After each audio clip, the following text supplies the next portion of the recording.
Hi, patient mind. In the previous chapter, I said that time is not an arrow. Instead, suppose our universe's ages are an effect of relative complexity.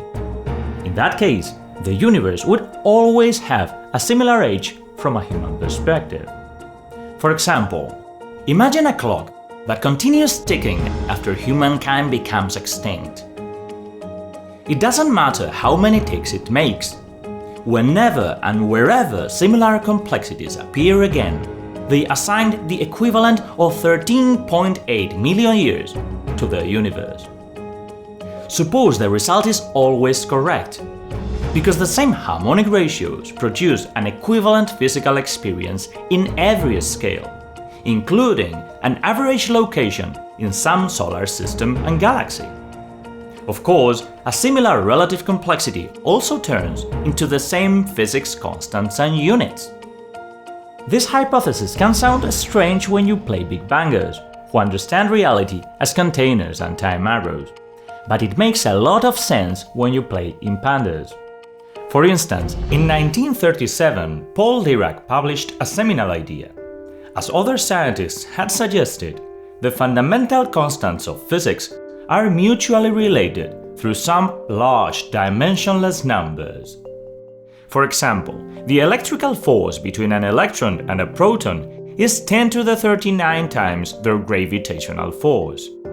The age we calculate for our universe is 10 to the 39 times the atomic unit of time, and the mass of the universe is 10 to the 78 times the mass of the proton.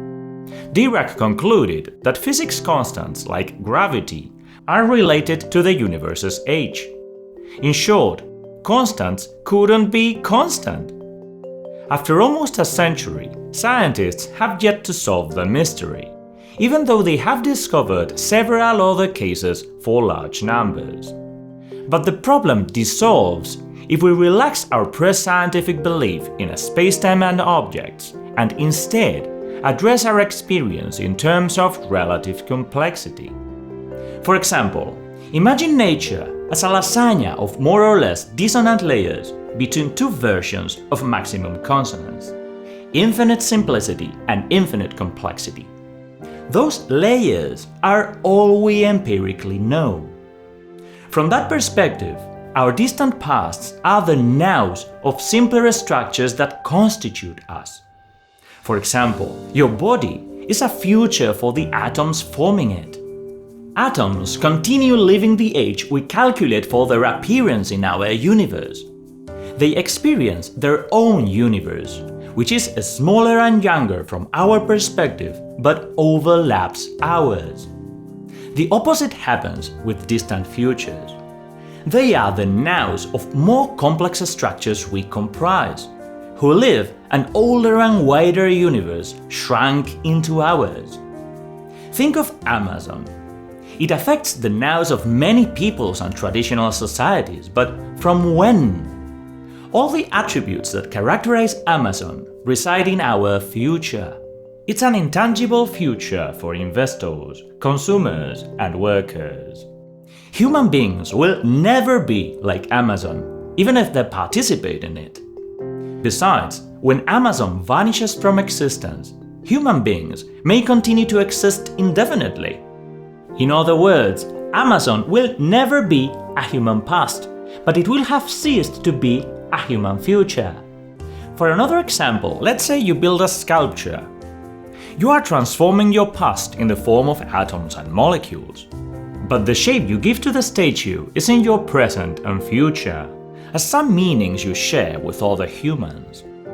Such a future holds the figure as much as its atoms do. If no human makes sense of the shape, the atoms shift their future timelessly to something else. But of course, timelessly for atoms can be very slow for humans. Now it's easier to guess what happens with physics constants. According to the large numbers, constants should change as the universe ages. But suppose time is an illusion of uneven complexity layers. In that case, each subject lives a particular epoch with a suitable set of constants, even though they all overlap as a timeless and sizeless point. For impounders, today is not yesterday's future, but a new version of the human now, which is our only possible experience. We cannot reach remote epochs for the same reason we cannot transform into an atom or a human corporation.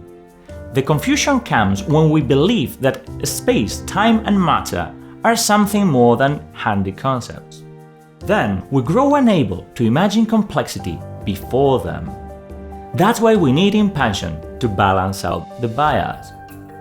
In the following chapter, I'll show how pure complexity can explain the shape of our universe and the experience we call mind.